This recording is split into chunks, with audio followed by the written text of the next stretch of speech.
안녕하세요. 너울쌤입니다. 네, 오늘은 너울쌤의 명보사 1회 실기 45문항 같이 문제풀이 하는 시간입니다. 가보도록 할게요. 자, 제 문제집은 현재 온라인, 오프라인 서점에서 다 구매 가능합니다. 36번부터 풀어가겠습니다. 편마비 대상자의 식사 돕기 방법으로 옳은 것은 1번 음식을 마비된 쪽으로 넣어준다. 2번 마비된 쪽을 밑으로 하여 눕힌다. 3번 배 부위와 가슴을 압박하지 않는 옷을 입힌다. 4번 식후 입안에 건강한 쪽에 찌꺼기가 있는지 확인한다. 5번 신맛이 강한 음식으로 식욕을 돋운다. 정답은 3번입니다. 배 부위와 가슴 부위를, 가슴을 압박하지 않는 옷을 입는다. 자, 음식은 항상 건강한 쪽으로 넣어주셔야 되고, 편마비라면 건강한 쪽을 밑으로 하여 눕혀주시면 됩니다. 식후 입안에 마비된 쪽에 찌꺼기가 항상 끼기 때문에 그쪽을 확인해 주셔야 되고요. 신맛이 강한 음식은 침이 많이 나와서 살에 걸릴 수 있기 때문에 되도록이면 피해 주시는 것이 좋습니다. 37번 의식이 없는 대상자의 경관 영양 돕기 방법으로 옳은 것은 1번 식사의 시작과 끝을 알린다. 2번 영양 주머니는 1일 1회 세척한다. 3번 비위관이 새는 경우 비위관을 제거한다. 4번 영양액의 온도는 차갑게 준비한다. 5번 주입 후 30분 정도 똑바로 눕혀둔다.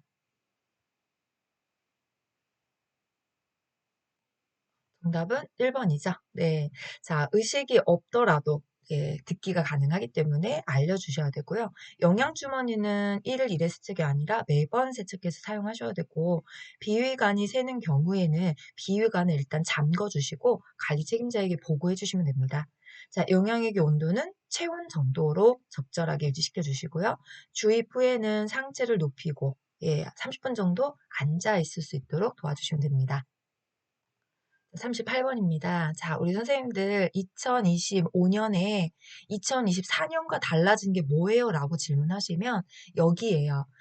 약물에 관한 내용들이 2024년 책에는 없습니다. 네, 왜 없었을까요? 2023년까지 있다가 2024년에 개편하실 때 약물 투약을 다 빼버렸어요, 책에서요. 그랬다가 다시 2025년에 약물을 부활시켰습니다. 그래서 이 부분은 조금 인지를 해주셨으면 좋겠어요. 왜냐면 뭐 유튜브나 어디든지 문제가 나갔을 때 2025년 판으로 공부하시는 게 좋거든요. 왜냐면 이전 걸 공부하시면 이 못 만날 수도 있어요.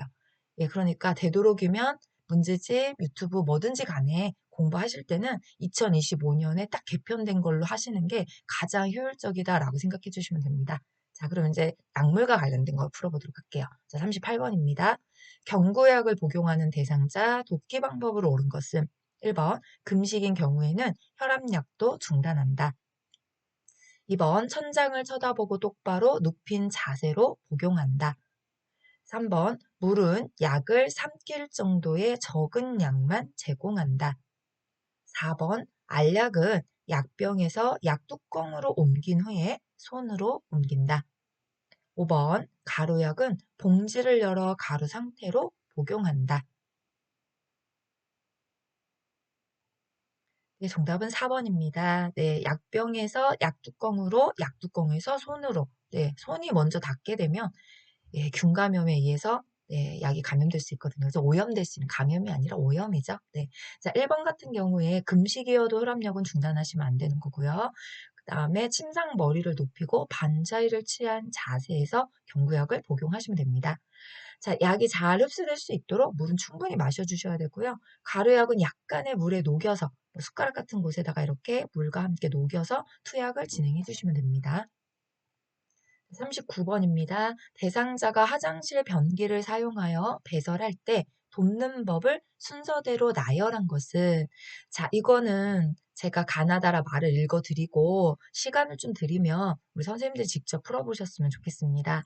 그리고 출판사에서 준 글씨는 이 사이즈예요. 이 사이즈로 제가 작년에 했었는데 글씨가 작아요, 안 보여요 이런 의견들이 많으셔서 제가 다시 타이핑을 다 치고 있는 거거든요. 그런데 이 글씨까지 키워버리면 화면이 너무 꽉 차고 이게 조금 불편하게 작업이 되다 보니까 이런 보기들은 네, 편집을 해서 이렇게 갖고 왔어요. 제가 자르기 해가지고요. 참고해서 좀 봐주셨으면 좋겠습니다. 자, 그럼 이제 화장실 변기를 사용해서 배설할 때 그 순서를 한번 잘 생각해 보세요. 자, 대상자를 변기 앞까지 이동한 후에 건강한 다리를 축으로 방향을 바꿔준다. 팔을 목에 두르도록 한 뒤 천천히 일으켜 세운다. 변기에 앉힌 후 두 발이 바닥을 올바로 딛고 있는지 확인한다. 편마비인 경우 한 손으로 허리를 지지한 상태에서 다른 손으로 바지를 내린다. 용무를 마치면 건강한 쪽 발을 살짝 뒤로 당기도록 한 후 다리 사이에 발을 집어넣는다. 자, 시간 드리겠습니다.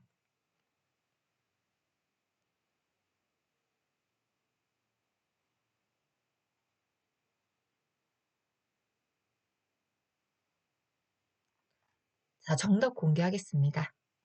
정답은 3번입니다. 사실 CBT로 시험 문제가 바뀌면서 문제의 난이도가 뭐 바뀌었냐 이런 얘기를 하시면 안 바뀌었습니다. 예전의 난이도나 지금의 난이도는 동일합니다. 그런데 CBT가 조금 더 어렵다라고 느껴지는 건 이런 문제 때문이에요. 종이 문제로 하실 때는 자 이렇게 옆에다가 제가 지금 하는 것처럼 첫 번째가 뭐였을까? 그럼 가네.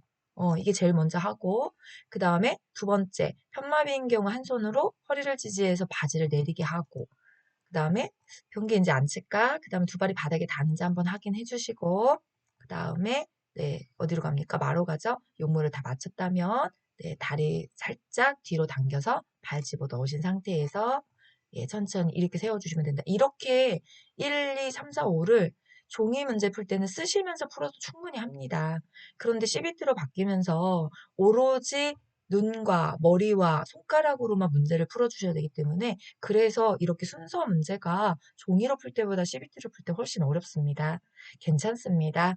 시간을 저는 조금 빨리 갈 수밖에 없는 상황이고 이 문제를 갖고 제가 여기서 유튜브에서 1분, 5분을 드릴 수는 없잖아요. 그래서 요렇게 풀면 되는구나라는 방법을 좀 익혀두시고 종이 문제집을 푸실 때 네, 손가락 풀지 마시고 CBT 풀듯이 눈으로만 한번 답을 찾는 연습을 몇 번 진행해 주신다면 그럼 충분히 다 CBT 시험장에 가셔서도 하실 수 있어요. 속도전이 아니니까 조급해 하지 마시고 천천히 풀어주시면 시간은 충분할 거다라고 저는 예상을 합니다. 자, 그럼 다음 문제 가겠습니다. 40번 간이변기를 사용하여 침상에서 배설하는 대상자를 돕는 방법으로 옳은 것은 1번 변기는 차가운 물에 담가 두었다가 침대 옆에 놓는다. 2번 침대를 올려주어 배에 힘을 주기 쉬운 자세를 취한다.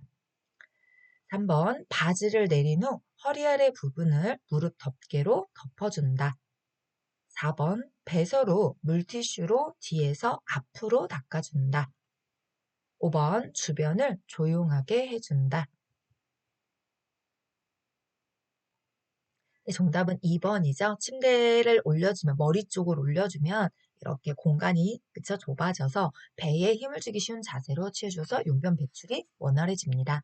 1번 같은 경우에는 차가운 거가 피부에 닿으면 피부의 이 근육이 그쵸? 네. 수축을 해서 변이가 감소할 수 있으니까 따뜻한 물에 데워주시는 게 좋고요. 그 다음에 3번 같은 경우는 순서가 바뀌었죠. 네, 무릎 덮개로 덮은 다음에 바지를 내려주셔야 되는 거잖아요. 자, 그 다음 4번 같은 경우에는 뒤에서 앞이 아니라 여기도 바뀌었죠? 앞에서 뒤로 닦아주셔야 감염을 예방할 수 있어요. 자, 조용하게 하기보다는 배설시 소리 나는 것에 부담을 느끼지 않도록 변기 밑에 화장지를 깔거나 텔레비전을 켜거나 음악을 틀어놓는 것이 좋습니다. 41번 이동변기를 사용하여 배설하는 대상자를 돕는 방법으로 옳은 것은 1번 찬물을 항문이나 요도에 끼얹어 변이를 자극한다. 2번 이동변기는 하루에 한 번 씻어 사용한다. 3번 이동변기의 높이는 침대보다 낮은 위치에 둔다. 4번 편마비의 경우에 이동변기는 건강한 쪽에 둔다. 5번 배설물에서 심한 악취가 나면 바로 버린다. 정답은 4번이죠. 편마비의 경우라면 이동변기는 건강한 쪽에 두셔야 건강한 발로 잡고 이동변기로 이동하실 수 있습니다. 자, 1번 같은 경우에 역시나 40번처럼 변이를 감소시킬 수 있으니까 미지근한 물을 사용하시는 게 좋고요. 이동변기는 매번 씻어주시고 이동변기와 침대의 높이가 같아야 낙상을 예방할 수 있습니다. 자, 이상 징후죠. 심한 악취가 발생하는 건 간호사에게 보여주거나 양상을 정확히 기록해서 보고하시고 그 다음에 버려주셔도 됩니다. 42번 기저귀를 사용하는 대상자를 돕는 방법으로 옳은 것은 1번 몇 번 실금을 한 경우 바로 기저귀를 사용하게 한다. 2번 기저귀를 교환할 때마다 피부 손상과 욕창을 관찰한다. 3번 기저귀는 정해진 시간에 교환한다. 4번 둔부에 발적이 생기면 연고를 발라준다. 5번 회음부는 뒤에서 앞으로 닫는다. 정답은 2번입니다. 자, 1번 같은 경우에 기저귀를 쓰게 되면 기저귀에 의존하게 되기 때문에 한 번, 몇 번 이게 아니라 부득이한 경우에만 사용을 해주셔야 되고요.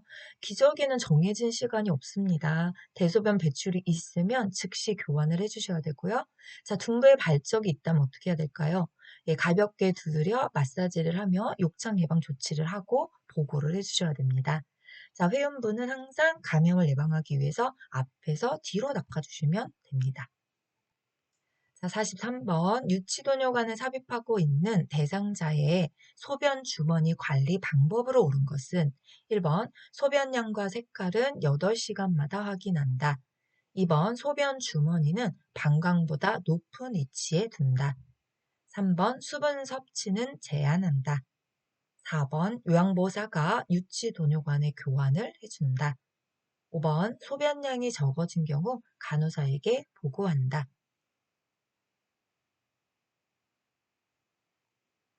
정답은 5번입니다. 소변량이 적어진 경우는 반드시 뭐 해주셔야 되고요. 자, 우리가 소변량은요. 유치도뇨관을 삽입하든 삽입하지 않든 방광에서 소변이 차면 배출을 하는 상황이 생겨요. 그래서 두세 시간마다 소변 배출이 보통 이루어지거든요. 그러니까 그때마다 이렇게 모아서 하시면 양과 색깔 구별이 잘 되지가 않아요. 그렇죠? 그다음 소변 주머니는 항상 방광보다 높은 위치가 아닌 낮은 위치, 높은 위치에 두면 소변이 역류하기 때문에 감염이 될 수 있겠죠. 수분 섭취는 권장합니다. 제한하지 않고요. 유치도뇨 간의 교환은 의료행위이기 때문에 요양보호사는 진행하지 않습니다. 44번 의식이 없는 대상자의 입안 닦아내기 할 때 주의사항 및 방법으로 옳은 것은 1번 입천장이 헌 경우 연고를 발라준다. 2번 똑바로 누운 자세를 취한다. 3번 아래쪽 잇몸과 이를 먼저 닦는다. 4번 칫솔을 물에 적셔 사용한다. 5번 잇몸, 입천장, 혀 등이 헐지 않았는지 관찰한다. 정답은 5번이죠. 네, 양치하시면서 양치 입안 닦아내기 하시면서 구강 상태를 확인해 주셔야 되고요. 자, 입천장이 헐었다면 반드시 시설장이나 간호사에게 보고합니다. 어떤 이상 징후가 발견했을 때 요양보호사가 직접 뭐 연고를 바른다, 약을 바른다, 처치를 한다 이런 내용은 전부 다 표준규제에서 오답입니다. 네, 다 보고를 해주신다로 돼야지만 정답이에요. 그다음 2번 같은 경우에 상반신을 높이고 고개를 약간 숙인 자세에서 취해 주셔야 되고요. 자, 어디부터 닦을까요? 윗니와 잇몸을 먼저 닦습니다. 자, 칫솔에 물을 적시는 게 아니죠. 꺼즈를 감은 서랍자나 일회용 스펀지 브러쉬를 사용하셔서 닦아내게 해주시면 됩니다. 45번 대상자의 의치를 관리하는 방법으로 옳은 것은 1번 위쪽 의치를 먼저 빼서 의치 용기에 넣는다. 2번 의치는 뜨거운 물에 삶아 소독한다. 3번 의치는 알코올이 담긴 용기에 보관하여 변형을 막는다. 4번 의치는 24시간 착용한다. 5번 윗니를 끼울 때는 검지가 입안으로 들어가게 하여 한 번에 끼운다. 네, 정답은 1번입니다. 자, 2번 같은 경우에 뜨거운 물에 삶으시면 변형되기 때문에 삶으시면 안 되죠. 그다음에 2번, 3번 같은 경우에 의치는 세정제나 물이 담긴 용기에 보관을 해주셔야 되고요. 항상 자기 전에 의치를 빼기 때문에 24시간 착용하지 않습니다. 자, 윗니를 끼우실 때는 검지가 들어가는 게 아니라 엄지가 입안으로 들어가게 해서 한 번에 끼워주시면 됩니다. 46번 대상자의 머리 손질하기 방법으로 옳은 것은 1번 빗질은 일주일에 한 번씩 하는 것이 좋다. 2번 머리카락이 엉켰을 경우 짧게 잘라준다. 3번 두피에서부터 모발 끝쪽으로 빗는다. 4번 똑바로 누워있는 자세로 시행한다. 5번 두피 자극을 위해 머리카락을 세게 잡아당기며 빗질한다. 정답은 3번이죠. 두피에서부터 모발 끝쪽으로 빗는다. 네, 방향 순서였고요. 자, 빗질은 일주일에 한 번이 아니라 매일 하시는 게 좋고요. 머리카락이 엉켰을 때는 물을 적신에 손질해 주십니다. 자, 침대 머리를 높이거나 앉은 상태에서 머리 손질을 진행해 주셔야 되고 머리카락을 세게 잡아당기면 불편할 수 있기 때문에 세게 잡아당기지 않습니다. 자, 47번 대상자의 세면 돕기 방법으로 옳은 것은 1번 눈곱이 있는 쪽 눈부터 먼저 닦아준다. 2번 귀 이개로 기지를 제거한다. 3번 눈의 바깥쪽에서 안쪽으로 닦아준다. 4번 안경을 사용하는 경우 하루에 한 번 이상 물로 씻어 깨끗하게 한다. 5번 눈 주변은 비누를 사용하여 닦아준다. 정답은 4번입니다. 하루에 한 번 이상 안경을 물로 씻어주셔야 되고요. 항상 눈곱이 없는 쪽부터 먼저 닦습니다. 우리 닦아내기 순서를 할 때는 깨끗한 곳에서 오염된 곳으로 가는 게 원칙이에요. 그렇죠? 그 다음에 기질 제거는 의료기관에 가셔서 하셔야 되고 눈은 어떻게 닦습니까? 안쪽에서 바깥쪽으로 또 눈 안쪽에 눈물샘, 비로간이라는 부분이 있어서 그 방향 구멍으로 이물이 들어가면 안 되니까 안쪽에서 코 방향에서 귀 방향, 안쪽에서 바깥쪽으로 눈 주변에 닦을 때는 비누 사용하지 않습니다. 48번 침상에 누워 지내는 대상자의 침상 목욕 돕기 방법으로 옳은 것은 1번 겨드랑이 쪽에서 손끝 쪽으로 닦는다. 2번 요방은 위에서 아래로 닦아준다. 3번 복부는 배꼽을 중심으로 시계 반대 방향으로 닦는다. 4번 등과 둔부는 둔부에서 목 뒤로 닦는다. 5번 식사 직후에는 목욕을 피한다. 네, 정답은 5번입니다. 식사 직후는 피해 주셔야 되겠죠. 자, 1번은 어떻게 되나요? 말초에서 중심으로 가야 되기 때문에 손끝에서 겨드랑이 쪽으로 진행을 해주시면 되고요.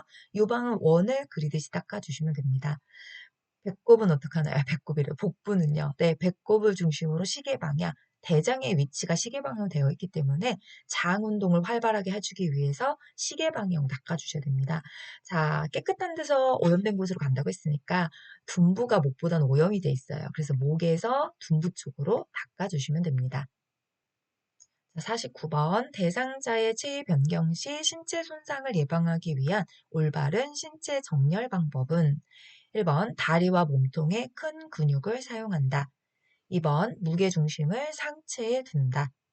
3번 허리를 굽히고 무릎은 편다. 4번 안정성과 균형을 위하여 두 발은 붙인다. 5번 대상자로부터 몸을 멀리 둔다. 정답은 1번이죠. 네. 자, 무게중심은 낮게, 상체가, 그러니까 낮게, 골반이 보통 무게중심이에요. 인간의, 사람의. 그래서 바닥으로 낮게 두는 것이 안정성이 좋고요. 허리를 펴고 무릎을 굽혀 주셔야 되고, 발은 적당히 벌리고 서시는 게 좋습니다. 대상자 몸 가까이서 잡고 보조하셔야지만 신체 손상 위험성을 줄일 수 있습니다.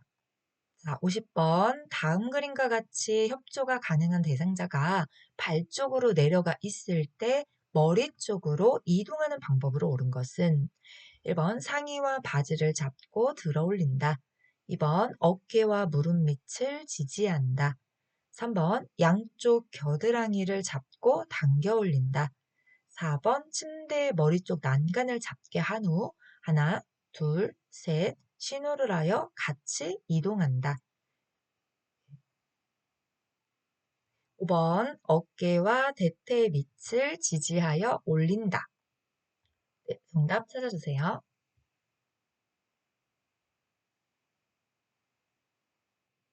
정답은 4번이죠. 협조가 가능한 대상자인 경우에는 네, 우리 요양보 선생님과 같이 가시니까 예, 침대 머리 쪽에 난간을 이렇게 잡아주세요라고 하신 상태에서 네, 하나, 둘, 셋 구령에 맞춰서 이렇게 요양보 선생님 여기 위치하죠. 네, 위치하신 상태에서 협조로 이동해 주시면 됩니다. 자, 51번 휠체어로 이동 시 작동법으로 옳게 짝지어진 것은 1번 문턱을 오를 때 앞바퀴를 들어 문턱을 오른다. 2번 오르막길을 갈 때 앞바퀴를 들어 올려 뒤로 젖힌 상태에서 이동한다. 3번 문턱을 내려갈 때 뒷바퀴를 들어 올린 상태로 내려놓는다. 4번 울퉁불퉁한 길을 갈 때 지그재그로 밀고 간다. 5번 엘리베이터를 타고 내릴 때 앞으로 밀고 들어가서 뒤로 나온다. 네, 정답은 1번입니다. 이런 문제가 난이도 조금 있는 문제라고 생각하시면 돼요. 저는 짝짓기 문제다 이렇게 말씀을 드리는 거거든요. 사실 이거 쉬운 거는 문턱 사진 하나 그려놓고 올라가는 방법으로 옳은 것을 골라라. 또는 뭐 문턱을 오를 때 옳은 방법으로 골라라. 이렇게 하면 난이도 쉬운 거예요. 근데 지금 제가 출제했던 이 문제는요. 그거보다 난이도 좀 있는 거예요. 5개의 상황과 내용이 맞는지를 다 하나씩 따져보셔야 되잖아요. 네, 그래서 정답을 1번에다 갖다 놨습니다. 그래도 조금 쉬우려면 1번의 답이 딱 보이는 게 좋거든요. 1번은 정답이고요. 그럼 2번 같은 게 오르막길은 어떻게 가나요? 지그재그로 밀고 올라가시는 거죠. 자, 그럼 문턱을 내려갈 때는요. 뒷바퀴를 드는 게 아니죠. 그럼 뒷바퀴 드는 순간부터 옷이 누르륵 떨어지는 거예요. 그렇죠? 앞바퀴를 들어 올린 상태로 뒷바퀴를 뒤로 빼면서 이동을 시켜주셔야 되고 자, 울퉁불퉁한 길을 갈 때는 어떡하나요? 앞바퀴를 들어 올려 뒤로 젖힌 상태에서 그대로 이동을 해주시죠. 엘리베이터를 타고 내릴 때는요. 뒤로 들어가서 앞으로 밀고 나와주시면 됩니다. 자, 52번입니다. 편마비 대상자를 침대에서 휠체어로 옮기는 순서로 옳은 것은 가, 휠체어를 대상자의 건강한 쪽에 비스듬히 놓는다. 나, 몸을 돌려 침대 아래로 내린다. 다, 건강한 다리를 축으로 삼아 휠체어 쪽으로 몸을 돌려준다. 라, 다리 사이에 발을 집어넣고 바지 뒷춤을 잡고 구에 맞게 일어선다. 마, 건강한 손으로 침대 바닥을 지지하도록 한다. 네, 자, 우리 선생님들이 답 찾아주세요.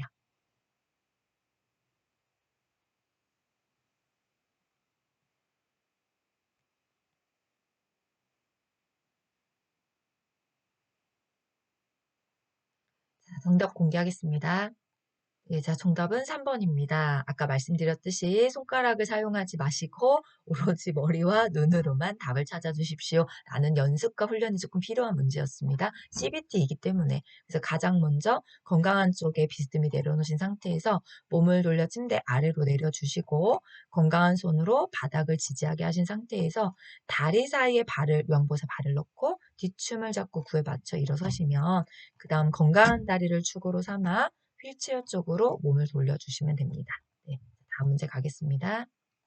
자, 53번 혼자서 보행하기 어려운 대상자를 부축하며 걷는 방법으로 옳은 것은 1번 대상자 뒤에 서서 양손으로 허리를 잡고 걷는다. 2번 대상자 옆에 서서 팔로 허리를 껴안듯이 잡고 반대편 손으로 양보사 어깨 위에 있는 대상자 손을 잡고 걷는다. 3번 대상자 앞에 서서 양손으로 어깨를 잡고 걷는다. 4번 대상자 옆에 서서 팔로 가슴을 껴안듯이 잡고 반대편 손으로 양보사의 손을 잡고 걷는다. 5번 대상자 앞에 서서 양손으로 손목을 잡고 걷는다. 네, 정답은 2번입니다. 우리 선생님들 요거 직접 실기해보셨죠? 그 실기했던 장면을 떠올릴 수 있다면 아마도 정답을 찾는데 어렵지 않으셨을 겁니다. 네, 요 자세죠. 옆에 서서 팔로 허리를 껴안듯 잡고 반대편 손으로 영부사 어깨에 있는 대상자의 손을 잡고 나란히 또 걷는 방법도 있죠. 네, 마비된 발, 건강한 발 이런 순서대로 그렇게 기억을 해주시면 될 것 같습니다. 자, 54번 노인장기 요양보험 급여 복지 연구 중 대여 품목에 해당하는 것은 자, 우리 선생님도 여기도 시간 될 테니까 찾아보세요.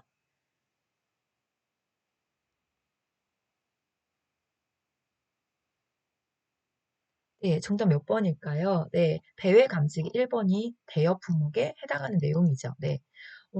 이 복지연구는 이렇게 사진을 넣는 경우, 저는 그래도 난이도 조금 낮춰 출제한 거예요. 왜냐면 명칭을 이렇게 넣어줬잖아요, 제가. 그림하고 명칭하고. 여기서 난이도를 조금 더 올린다면 이 글자를 없애면 돼요.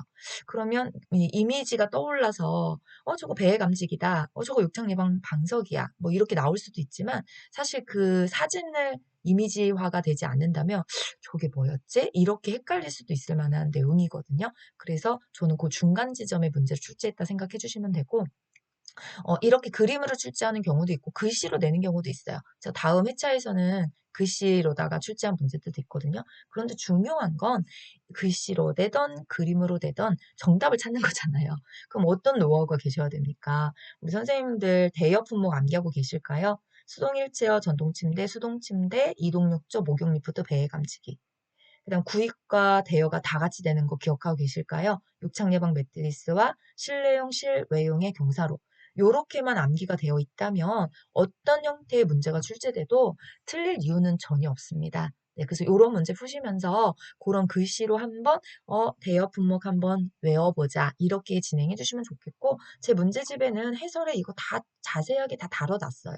네, 그리고 문제집이 없으시면 여기 표준교재 페이지 다 써놨으니까 책에 가셔서 한번 꼭 확인해 주시고 또 제 쇼츠에 가면 이거 암기해야 될 거는 표로 싹 다 정리를 해놨거든요. 그런 부분을 좀 활용하셔서 선생님들 걸로 만들어 가셨으면 좋겠습니다.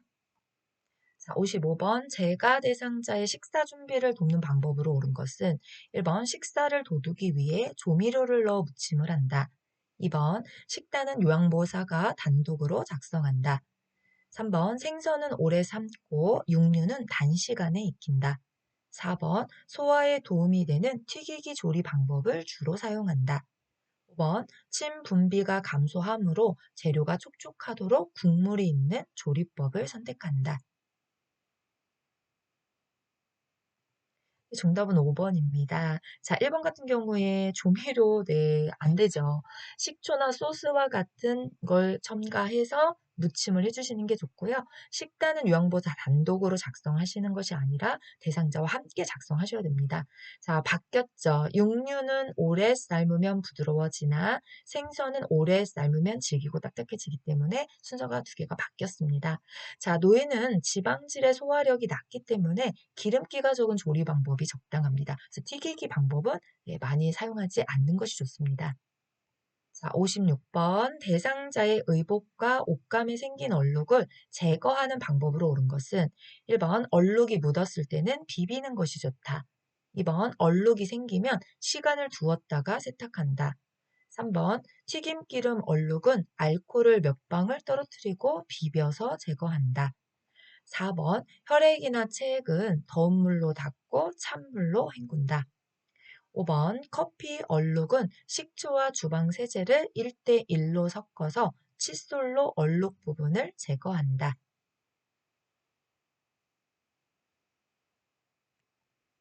네, 정답은 5번입니다. 네, 커피 얼룩 제거법 맞죠? 네. 자, 얼룩은 네, 넓게 비비면 퍼져요. 옷감을 손상시킬 수 있기 때문에 두드려서 제거해 주셔야죠. 자, 그다음에 얼룩이 생긴 즉시 제거를 하시는 것이 빨리 제거가 될 거고요. 그다음에 튀김기름은 주방 세제로 제거를 해주시면 됩니다. 혈액이나 체액이 묻었다면 찬물로 닦고 더운 물로 헹궈 주시면 됩니다. 57번 대상자와 병원 진료를 동행하는 방법으로 옳은 것은 1번 대상자의 건강 상태, 복약 상태를 보호자에게 확인한다. 2번 업무 동행 중 요양보호사의 사적인 업무를 병행한다. 3번 도보 시 보폭은 크게, 계단을 오를 때는 쉬지 않고 올라가게 한다. 4번 차량을 이용할 때 요양보호사는 대상자의 몸과 최대한 거리를 둔다. 5번 보호자의 욕구를 확인하여 사전에 외출 계획을 세운다. 정답은 1번입니다. 네, 우리 사적인 업무는 병행하지 않습니다. 도보 시 보폭은 작게 계단을 오를 때는 쉬면서 이동하시는 것이 안전하고요. 차량을 이용할 때는 요양보호사 대상자의 몸과 밀착시켜 안전하게 이동을 해주셔야 돼요. 자, 대상자 욕구를 확인하시는 거죠. 보호자 욕구가 아니라 대상자 욕구를 확인하셔서 사전에 외출 계획을 세워주시면 됩니다. 자, 58번. 대상자의 안전한 주거 환경으로 옳은 것은 1번. 전기 코드는 거실 중앙에 늘어지게 둔다. 2번 조명은 현관 밖과 발밑을 비출 수 있게 설치한다. 3번 햇빛을 차단하기 위해 창가에 물건을 둔다. 4번 식탁 다리의 간격이 좁은 것을 선택한다. 5번 욕실의 안전 손잡이는 대상자의 마비가 있는 쪽으로 설치한다. 네, 정답은 2번입니다. 네, 현관밖과 발밑이 비출 수 있게 설치한다. 네. 자, 2025년에 또 바뀐 내용이 이 가사에서 환경과 관련된 내용들이 또 이렇게 없앴다가 사라졌다가 다시 부활을 했습니다. 그런 내용들이 네, 또 개편의 가장 큰 두 가지라고 생각하시면 됩니다. 자, 그럼 이제 오답 한번 볼게요. 자, 1번 전기 코드는 벽 쪽으로 고정시켜서 통행에 불편함이 없도록 진행을 해주셔야 되고요. 햇빛을 차단하지 않도록 창가에 물건을 따로 두지 않습니다. 식탁 다리의 간격은 넓은 것이 좋고요. 대상자의 마비가 없는 쪽, 건강한 쪽으로 손잡이는 설치해 주시는 것이 좋습니다. 59번 치매 대상자의 신체 및 정신 장애 정도, 가족의 부양 태도나 부양 방법에 대한 의견 차이와 의사소통 부족이 갈등이 되어 나타나는 부담은 1번 정서적 부담, 2번 신체적 부담, 3번 가족 관계의 부정적 변화, 4번 시간적 제약과 사회 활동의 제한, 5번 경제적 부담. 네, 정답은 3번. 가족 관계 부정적 변화죠. 가족 관계 어떤 질의 변화라든지 가족의 갈등이 일어난다든지, 그렇죠? 그다음 부정적 어떤 관계 영향이 모두 다 가족 관계 부정적 변화에 해당하는 주요 내용들이었습니다. 60번입니다. 치매 대상자의 일상생활 돕기 기본 원칙으로 옳은 것은 1번 정면에서 야단치거나 부정한다. 2번 주변 환경을 주기적으로 바꿔준다. 3번 요양보호사의 근무 형태에 맞는 일정을 만들어 규칙적으로 생활하게 한다. 4번 치매가 있으면 전적 돌봄을 받아야 한다고 안내한다. 5번 대상자에게 위험이 될 만한 물건은 없앤다. 네, 정답은 5번입니다. 자, 정면에서 야단치거나 부정하시면 안 되고요. 무시하셔도 부정하셔도 안 되고 대상자 생활 자체를 소중히 여기고 환경을 바꿔주시면 안 됩니다. 혼란이 오죠. 자, 일정, 규칙적인 일정은 좋은데요. 요양보호사 근무 형태에 맞게 일정표를 짜는 것이 아니라 대상자에게 맞는 일정을 만들어 주셔야 됩니다. 자, 치매가 와도 스스로 할 수 있는 것들은 있어요. 그 부분들이 남아있는 기능을 유지하는 잔존 기능을 향상시켜서 되도록이면 치매 대상자가 스스로 할 수 있게 도와주시는 것이 치매 돕기에서 가장 중요한 부분입니다. 자, 61번 치매 대상자의 개인위생 돕기 방법으로 옳은 것은 1번 치매 대상자가 목욕물의 온도를 확인하게 한다. 2번 양치한 물을 뱉지 않는 경우 요양보호사가 입을 벌려 뱉어지게 한다. 3번 장식이 있는 옷을 입혀준다. 4번 치약은 삼켜도 상관없는 어린이용을 사용한다. 5번 욕조 안에 물을 가득 받은 후 대상자를 입욕시킨다. 네, 정답은 4번이죠. 네, 치약은 삼켜도 상관없는 우르르테해서 뱉어낼 수 없기 때문에 이런 걸로 바꿔주셔야 되고요. 목욕물의 온도는 요양보호사가 미리 확인해 주셔야 됩니다. 억지로 절대 입을 벌리게 한다든지 막 이런 거 하실 수 없어요. 입안에 칫솔이나 숟가락을 넣고 말을 건네서 물이 뱉어지게 도와주셔야 되고요. 장식이 있는 옷은 그 장식으로 인해서 현실과 가상 구분이 안 되는 혼란이 올 수 있겠죠. 그러니까 장식이 없는 옷을 입혀주시는 것이 맞고요. 욕조 안의 물은요, 발목 정도 높이를 미리 받은 후에 입욕을 도와주시는 것이 좋습니다. 자, 62번. 치매 대상자가 짐을 쌌다 풀어놓기를 반복하는 행동을 할 때 대처 방법은 1번 빨래 개기를 도와달라고 부탁한다. 2번 짐을 싸서 어디 가실 거냐고 물어본다. 3번 아무 말 하지 않고 멈출 때까지 기다린다. 4번 청소하기 힘이 드니 그만하라고 말하고 중단시킨다. 5번 짐 싸는 일을 도와드리겠다고 한다.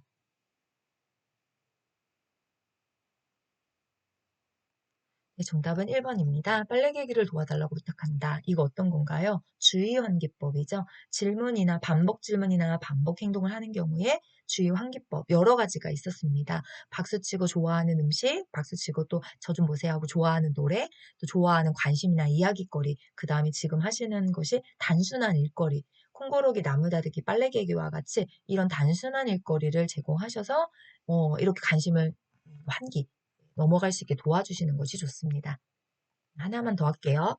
치매 문제행동 대처에서 저거 어떻게 어떤 상황이 나오더라도 답을 찾을 수 있는 방법은 하나밖에 없어요. 주의 환기법이 1번부터 5번까지 어디 있나? 4만이 아니고요. 뭐 16년, 17년 정도 강사가 했으면 이 정도는 할 줄 알아야 되겠다고 저는 생각하거든요. 사실 저는 이런 문제는 문제 안 봅니다. 답만 보고도 답을 찾을 수 있어요. 예, 그 노하우가 뭘까요? 주의환기법 하는 방법이 몇 번에 있지? 이렇게 찾으시면 치매 문제행동 대체 정답 거의 다 보이세요. 우리 선생님들도 한번 해보셨으면 좋겠어요. 왜냐면 저가 강의를 안 하면서 책을 유튜브를 막 이거 하는 사람은 아니잖아요. 16년 동안에 예, 이제 한 달 안에 17년이 되니까요. 네, 똑같은 걸 계속하는 사람들은 예, 있어요. 내가 네, 나만의 노하 그게 시간의 경력으로 만들어진 거예요. 그러니까 한번 너울샘이 하는 이야기를 듣고 나도 한번 그렇게 찾아보자라고 직접 해보시면 와 맞다 이런 감탄 나올 겁니다. 그런데 네가 오래 했다고 뭐 이러면서 또 예, 그냥 그러면 지나가셔도 괜찮습니다. 그런데 해보라는 건 꼭 한번 해보세요. 그럼 정말 선생님들 거 만들어질 수 있다. 저는 확신합니다. 자, 63번. 다음과 같은 상황에서 요양보호사의 적절한 반응은 자, 치매 대상자가 이렇게 얘기합니다. 아들이 주고 간 돈이 없어졌어. 누가 훔쳐갔어? 네, 자, 그러면 요양보호 선생님 1번. 어르신, 제가 찾는 거 도와드릴게요. 저랑 같이 찾아봐요. 2번. 어르신, 다른 사람 의심하면 안 됩니다. 3번. 지난번에 아들이 왔을 때는 돈 안 드리고 갔잖아요. 4번. 아드님이 다음에 오시면 없어진 것까지 더 달라고 할게요. 5번. 저는 안 가져갔습니다. 네, 정답 1번이죠. 잃어버린 물건에 대한 의심이나 부정, 설득 아무것도 할 수 없어요. 왜? 없어진 건 맞으니까요. 어르신 눈에는 그 물건이 돈이 지금 없는 거잖아요. 그럼 인정하시는 거예요. 그러네 어르신? 정말 없네요. 그럼 어떻게 할까요? 제가 찾는 거 도와드릴게요. 저랑 같이 찾아봅시다. 이렇게 하면 네가 가져갔냐? 그런 소리 안 한단 말이에요. 네. 자, 64번. 치매 대상자가 갑자기 화를 내면서 요양보호사를 꼬집으려고 하는 경우에 대처 방법으로 옳은 것은 1번. 왜 꼬집으려 하는지 이유를 물어본다. 2번. 갑자기 움직이지 않고 천천히 안정된 태도로 움직인다. 3번. 손을 움직이지 못하게 억제대로 묶는다. 4번. 큰 소리로 그만두라고 말한다. 5번. 계속 공격적으로 행동하면 일을 그만두겠다고 말한다. 네, 정답은 2번이죠. 어느 분이 친절합니까? 입장 한 번만 바꿔주시면 됩니다. 자, 의사소통이나 이런 내용들은요, 내가 치매 대상자다라고 생각하고, 자, 1번 요양보호사, 별로야. 2번 요양보호사, 이거 좀 괜찮네. 이렇게 답을 찾으셔도 돼요. 항상 요양보호사 입장에서만 답을 찾으려고 생각하면 살짝 헷갈릴 때 있거든요. 그럴 때 저는 항상 입장 바꿔서 합니다. 의사소통도 마찬가지예요. 내가 어르신이다. 그 요양보호사 1번 말해봐. 당신 친절한가? 왜? 모든 치매 어르신들에게 이 돕기를 돌봄을 하실 때는 기본 원칙이라는 게 있어요. 그게 뭡니까? 친절이에요. 친절. 예, 그래서 답이 좀 헷갈리거나 비슷한데 뭐지라고 했을 때는 어느 보기에 있는 요양보호사가 더 친절한가요? 이거를 한번 집중해서 보세요. 그럼 정답 눈에 보입니다. 1번, 3자, 5번 불친절하시잖아. 네, 네, 다음 문제요. 자, 65번. 해질녘이 되면 방을 서성이다. 문을 덜컥거리는 치매 대상자를 돕는 방법은 1번. 문을 덜컥, 그죠? 덜거덕, 그러죠? 덜컥, 뭐 덜거덕 이렇게 덜거덕거리지 못하게 팔을 잡는다. 2번. 텔레비전을 끄고 조용한 환경을 만들어준다. 3번. 커튼을 쳐서 실내를 아늑하게 만들어준다. 4번. 애완동물과 함께 즐거운 시간을 만들어준다. 5번. 혼자 쉴 수 있는 공간을 제공한다. 네, 정답은요? 4번이죠. 네, 석양증후군이네요. 네, 여기도 주의한 게 뽑습니다. 이렇게 억제하시면 안 되고요. 조용한 곳, 네, 이렇게 막 조용하고 이런 부분에서 조금 더 심해지잖아요. 네, 텔레비전은 살짝 켜놓는 것이 좋고요. 조명은 또 아늑하고 어둑하고 이렇게 하면 안 되죠. 밝게, 되도록이면 좀 밝게. 혼자 있는 것보다는 어떤 불안의 심리가 강하기 때문에 요양보호사 함께 있는 시간을 가지는 것이 좋습니다. 자, 66번. 요양보호사가 출근해서 현관문을 열 때마다 재가침의 대상자가 바지를 벗고 나오는 행동을 할 때 대처 방법으로 옳은 것은 1번 바지를 입으라고 소리친다. 2번 문을 닫고 집으로 돌아간다. 3번 당황하지 않고 옷을 입혀준다. 4번 가족에게 알리고 서비스를 중단하겠다고 말한다. 5번 부끄러운 행동이라고 비난한다. 네, 정답은 3번입니다. 부적절한 성적 행동을 하실 때 당황하지 마시고 옷을 입혀주시면 됩니다. 사실 이거는요, 네, 저는 예전에 현장에서 근무하시는 직접 연구사 선생님들 직무 강의, 그땐 직무라고 했어요. 지금 보수라고 얘기하지만, 네, 그 강의를 할 때 실제적으로 오셨던 선생님이 하신 이야기예요. 네, 그러니까 진짜 현장에서 이런 일이 발생한다는 거죠. 예, 저는 이런 문제가 진짜 좋은 문제라고 생각해요. 시험 따로, 일 따로, 얼마나 힘듭니까? 시험에 공부했을 때 나왔던 내용들이 실제 현장에서도 그대로 이어질 수 있다면 저는 그런 문제가 제일 좋다고 생각해요. 그래서 이 문제집 만들 때 예전에 우리 선생님들과 현장에 있는 선생님들과 나눴던 이야기들 그런 내용들 문제 쪽 곳곳에 적용을 했다고 생각해 보시면 됩니다. 자, 67번. 치매 대상자와 효과적으로 의사소통하는 방법으로 옳은 것은 1번 큰 목소리와 높은 톤으로 이야기한다.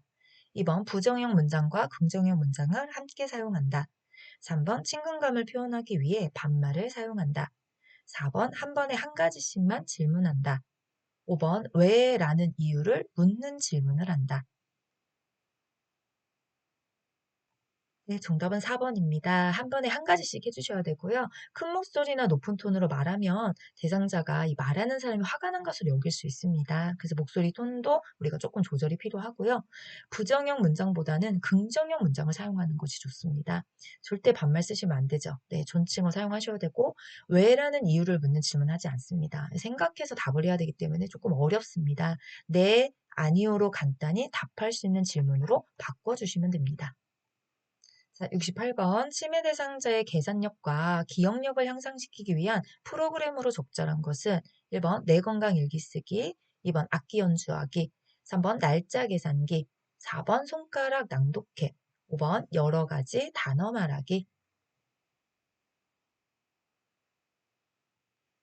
네, 정답은 날짜 계산기입니다. 우리 치매 프로그램 이게 단계별로 그죠? 어르신의 수준에 맞게 나오는 프로그램 종류가 여기서 묻는 거잖아요. 계산력이다, 기억력이다. 예, 그럼 이렇게 계산 이렇게 너무 어렵게 막 그런 문제 잘 안 내요. 네, 그러니까 이렇게 문제 답이 보이는 문제들도 종종 있거든요. 그러니까 한번 확인해 보시는 게 좋고 내 건강 일기 쓰기는 진압력, 단기 기억력, 의사 표현력, 악기 연주는 주의력, 소근육, 표현력, 기억력. 손가락 낭독계는 주의 집중력, 억제력, 소근육.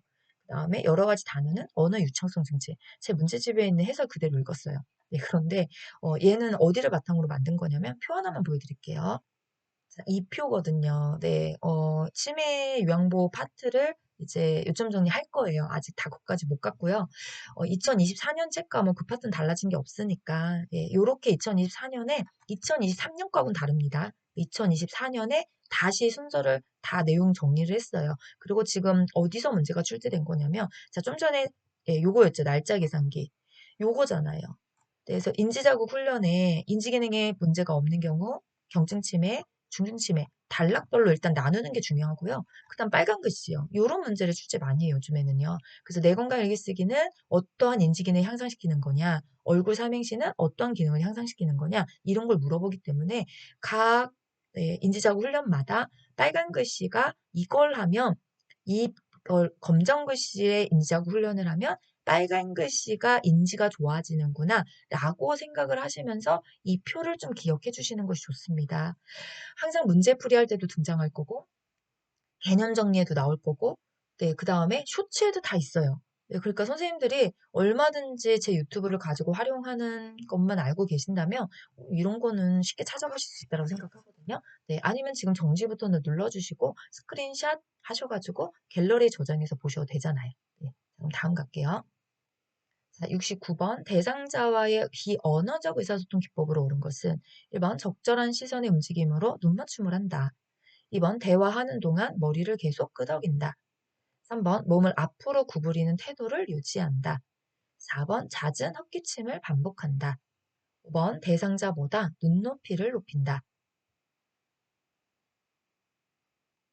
네, 정답은 1번입니다. 적절한 시선의 움직임이 필요하고요. 지나치게 머리를 끄덕이는 건 바람직하지 않은 태도에 들어갑니다. 네, 대상자를 향해 약간 기울인 자세가 좋지 완전 이렇게 구부리는데 그런 건 별로 안 좋고요.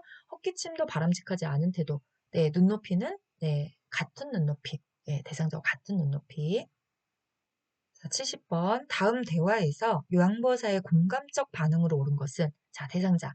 지난번 요양보호사는 노래를 잘 불러줘서 재미있었는데 자, 1번 요양보호사. 이전 요양보호사가 노래를 잘 불렀나 봐요. 저도 노력해 볼게요. 2번 그렇게 말씀하시니 말하시니 제가 조금 서운하네요. 3번 저는 노래를 못 부르니 잘 부르는 요양보호사로 바꿔드릴게요. 4번 저는 노래 부르기보다 더 잘할 수 있는 것이 있어요. 5번 다른 어르신은 노래 안 불러드려도 저를 좋아하시던데요. 네, 정답은 1번이죠. 자, 우리 공감의 기본적인 원칙이자 이론이 어떤 걸까요? 상대방이 하는 말을 상대방의 관점에서 이해하고 그때의 감정을 같이 느끼며 느낀 바를 내 말로 다시 풀어주는 거죠. 그래서 이 이해라고 하는 부분이 어떤 거냐면 이분이 대상자가 하신 말을 그대로 따라 해주시면 됩니다. 그러니까 그대로 하는 거예요. 어떤 나의 생각도 넣지 않고 반박도 하지 않고 비난도 하지 않고 그대로. 아, 지난번 영보 선생님 노래 잘 불러주셨나 봐요. 네, 나왔잖아요. 이게 1번이잖아요. 이해한다. 그대로. 그런 얘기 왜 하시지? 이렇게 한다든지, 그때 기분이 어떤 거지? 막 이런 거 생각하는 게 2번이잖아요. 아, 그래서 그때는 재밌었는데 나는 조금, 네, 나하고는 재미가 조금 부족하다는 얘기죠. 아, 예, 그럼 어르신, 저도 조금만 노력해 볼게요. 이렇게. 자, 이거 좀 헷갈리다. 그럼 제가 아까 말씀드렸잖아요. 선생님들이 유형보호사, 아니, 그 선생님들이 유형보호사가 아니라 내가 대상자다라 생각하고 1번부터 5번까지 어떤 유형보호사가 얘기했을 때 가장 기분이 좋습니까? 가장 친절합니까? 그걸 찾으신다면, 예, 그러면 정답 눈에 보입니다. 왜냐, 모든 인간은 공감받기 원해요. 나 역시도 누군가에게. 예, 그렇기 때문에 그 답을 찾아가시는 것이 가장 빠르게 정답을 찾는 비결입니다. 자, 71번. 노인성 난청 있는 대상자와 의사소통하는 방법으로 옳은 것은 1번 큰 소리로 이름을 부르며 이야기를 시작한다. 2번 보청기를 착용할 때 입력은 낮게 조절한다. 3번 입을 크게 벌리며 정확하게 말한다. 4번 메시지를 큰 소리로 빠르게 말한다. 5번 몸짓은 사용하지 않는다. 네, 정답은 3번입니다. 자, 큰 소리로 이름을 부르며 시작하는 것이 아니라 어깨를 다독이거나 눈짓으로 신호를 주면서 시작합니다. 자, 보청기는 입력과 출력 있죠. 입력은 소리가 들어가는 거니까 안 들리시니까 입력은 크게 해주셔야 되고, 예, 그래서 낮게가 아니라 크게잖아요. 그럼 출력은요, 낮게. 네, 왜냐면 이렇게 난청이신 분들이 안 들리시기 때문에 목소리 엄청 크게 말하시거든요. 그러니까 나가는 소리는 작게 조절해 주시고요. 자, 메시지는 빠르게가 아니라 천천히 차분하게 몸짓, 얼굴 표정에 의미 전달 돕는데 충분히 도움이 되니까 사용해 주셔야 됩니다. 72번. 다음과 같은 방법으로 의사소통해야 하는 대상자는 천천히 노인의 페이스에 맞춰야 하고 말보다 감정 표현을 자주 해주셔야 되고 손과 어깨 등을 부드럽게 스킨십하는 것이 좋습니다. 1번 시각장애 대상자, 2번 노인성 난청 대상자, 3번 언어장애 대상자, 4번 치매로 인한 장애 대상자, 5번 관리 능력 장애 대상자. 네, 정답은 4번입니다. 치매로 인한 장애 대상자. 이런 건 없어요. 예, 근데 오지선이기 때문에 낼 수밖에 없어요. 저만 그런 거 아닙니다. 쿠션에 가보시면 똑같습니다. 네. 자, 이 페이스 천천히 속도. 그다음에 사실 제일 중요한 건 이거 같아요. 예, 치매신들은 막 말로 언어로 이렇게 하는 것보다 감정에 대한 부분들을 아직까지 이렇게 온전하게 잘 가지고 계시기 때문에 그런 감정을 건드려주고 감정을 나눌 수 있는 그런 표현들을 치매 어르신들과 같이 해주시면 좋습니다. 73번. 다음과 같은 대처와 의사소통을 해야 하는 치매 대상자의 상황으로 옳은 것은 예. 자, 화를 내지 않고 따뜻하게 수용하기, 자존감 지켜주기, 수치심 감소를 충분히 설명하기, 세심한 주의를 기울여 청결 유지하기. 네, 그럼 1번 망상, 그 다음에 2번 배회, 3번 배설행동, 4번 섭식장애, 5번 수면장애.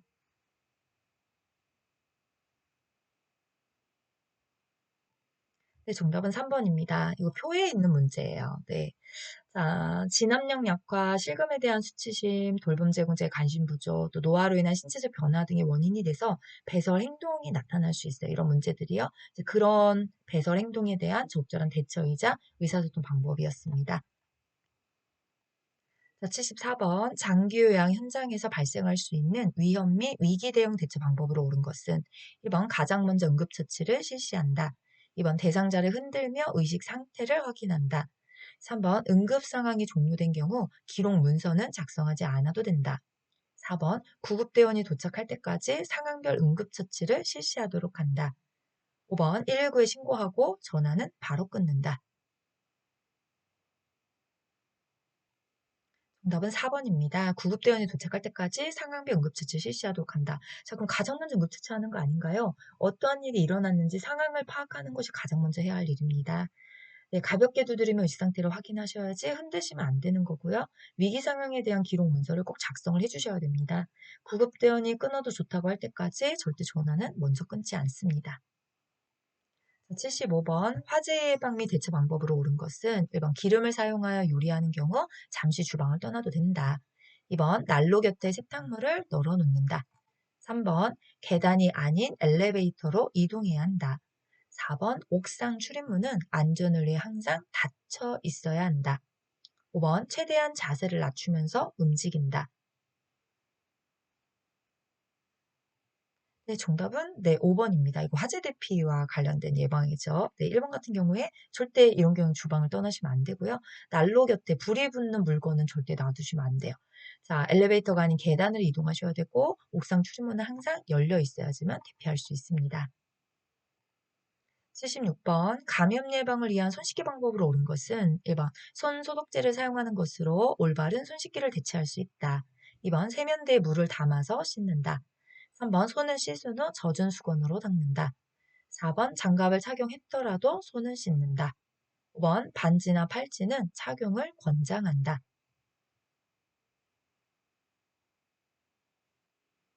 정답은 4번입니다. 네. 자, 손소독제 사용은 올바른 손 씻기를 대체할 수 없습니다. 물로 씻는 손 씻기가 가장 네, 안전한 거고 가장 깨끗한 거고요. 손 씻기는 흐르는 물로 씻어주셔야 되고 젖은 수건에는 세균이 서식할 수 있기 때문에 깨끗한 수건 또는 핸드드라이어로 손을 건조해 주시는 것이 좋습니다. 자, 반지나 팔찌 같은 경우에는 추가적인 오염 장소를 제공할 수 있기 때문에 착용을 권장하지 않습니다. 자, 77번. 급성 저혈압인 쇼크에 대처하는 방법으로 옳은 것은 1번 손소독제를 사용하는 것으로 아니, 네, 보기 다시 읽겠습니다. 네, 이렇게 고쳐왔어요. 네. 아, 이게 사람이 하는 거라 잘 안 되네요. 확인한다고 했는데도. 네. 자, 1번 같은 경우에 다시 갈게요. 급성 저혈압 쇼크에 대처하는 방법. 1번, 입에서 토사물이 나오면 똑바로 눕힌다. 2번, 머리를 베개나 이불로 받쳐서 상승시킨다. 3번, 상황이 종료되면 물이나 음료를 준다. 4번, 대량 출혈, 심근경색, 심한 가려움 등에 의해서 발생한다. 5번, 혈압과 맥박 측정은 의료 행위이므로 요양보사는 하지 않는다. 4번이죠. 이런 경우에 급성 저혈압 쇼크가 생기는 거고요. 자, 입에서 토사물이 나오면 고개를 옆으로 돌려주셔서 토사물에 의한 흡인이라든지 질식을 예방해 주셔야 되고요. 그다음 발 아래를 베개나 이불로 받쳐서 다리가 30cm 정도 올라오게 해주셔야 됩니다. 이게 쇼크 자세잖아요. 그다음에 기도 흡입. 상황이 종료된 물이나 음료를 준다. 아니요. 기도 흡입의 위험이 있기 때문에 물이나 음료는 절대 주시면 안 됩니다.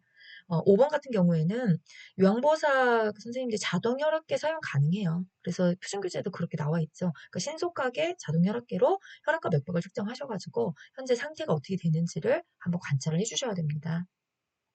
자, 78번. 다음 중 질식이 의심되어 하임리법으로 응급처치해야 할 대상자는 1번 몸이 뻣뻣해지고 호흡곤란을 일으킨다. 2번 말을 하지 못하거나 숨을 쉬지 못한다. 3번 배를 움켜잡고 괴로운 얼굴 표정을 한다. 4번 두 손을 머리에 올리며 통증을 호소한다. 5번 입에서 토사물이 나온다. 네, 정답은 2번이죠. 우리 하임리법은 질식일 때 기도 폐색이 확인되는 경우에만 실시하시는 거고요. 그렇지 않다면 복부 압력을 높이는 어떤 늑골골도 내부 장기가 손상될 수 있으니까 확인을 꼭 해주셔야 되겠죠. 그리고 이 기도 폐색이 되면 목을 조르는 자세를 하면서 괴로운 표정을 해요. 배가 아니고요. 그렇죠? 네, 갑작스러운 기침을 할 수 있고 때때로 숨을 쉴 때 목에서 이상한 소리가 들릴 수도 있습니다. 그런 증상들을 잘 확인하셔서 적절한 대처법이 이루어져야 되겠죠. 79번. 대상자가 요양원 정원을 산책하던 중 넘어져서 다리에 출혈이 발생한 경우 대처 방법은 1번 멸균 꺼즈를 이용하여 압박한다. 2번 압박분대를 꽉 조여 감는다. 3번 맨손으로 출혈 부위를 만진다. 4번 비눗물로 씻겨준다. 5번 지혈대로 묶어준다. 네, 정답은 1번입니다. 멸균꺼지를 이용해서 압박을 해주시면 돼요. 출혈이 생겼으니까요. 네, 압박 본대는 꽉 조이면 혈액순환이 유지되지 않기 때문에 너무 꽉 조여주시면 안 되고요. 장갑을 낀 후에 출혈부를 만져주시는 것이 좋습니다. 비눗물이 아닌 생리식염수를 사용하셔야 되고 지혈대 사용은 네, 최후 수단으로 사용하기 때문에 잘못하면 네, 괴사돼서 절단해야 되는 경우가 생길 수도 있어요. 그렇기 때문에 신중하게 사용해 주시는 것을 권장합니다. 자, 이제 마지막 문제입니다. 심정지 대상자에게 심폐소생술을 하는 순서로 옳은 것은? 자, 이것도 시간 드릴 테니까 우리 선생님들이 답을 좀 찾아주세요.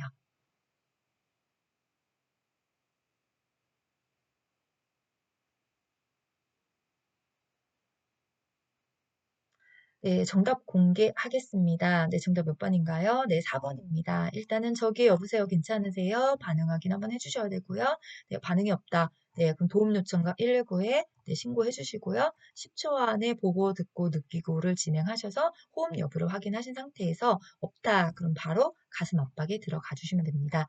자, 오늘은 이렇게 너울샘의 유형모사, 과외노트, 네, 모의고사 1회차 실기 45문항을 같이 풀어보는 시간을 가졌습니다. 네, 우리 선생님들 끝까지 시청해주시고 함께 공부해주신 선생님 너무너무 감사드리고요. 또 이렇게 문제집 구매를 해주고 계십니다라는 소식이 뭐 블로그나 이런 데를 통해서 조금 들리더라고요. 예, 진심으로 너무너무 감사드립니다. 내일도 또 열심히 준비해서 네, 우리 선생님들 시험이 지금 공부한 선생님들이 아마 내년 시험 2월이 네, 첫 시험일 겁니다. 그때 안에는 네, 요 해설을 다 마칠 예정이거든요. 그래서 제가 개념 정리랑 같이 진행하고 있으니까 문제 모의고사 푸시다가 이 파트가 조금 어렵다 그러면 제 유튜브에 개념 정리 파트를 한 번만 다시 복습을 해주시고 2회차로 넘어가고 다음 회차로 넘어가면 아마 점수가 이렇게 단계적으로 상승하시는 모습을 좀 보실 거거든요. 그래서 함께하는 시너지로 점수가 올라가서 기분도 좋고 합격도 당당히 이렇게 합격증을 딱 받는 그런 시간이 되셨으면 좋겠습니다. 네, 함께 해주셔서 감사하고요. 다음 시간에 노을쌤 뵙도록 하겠습니다.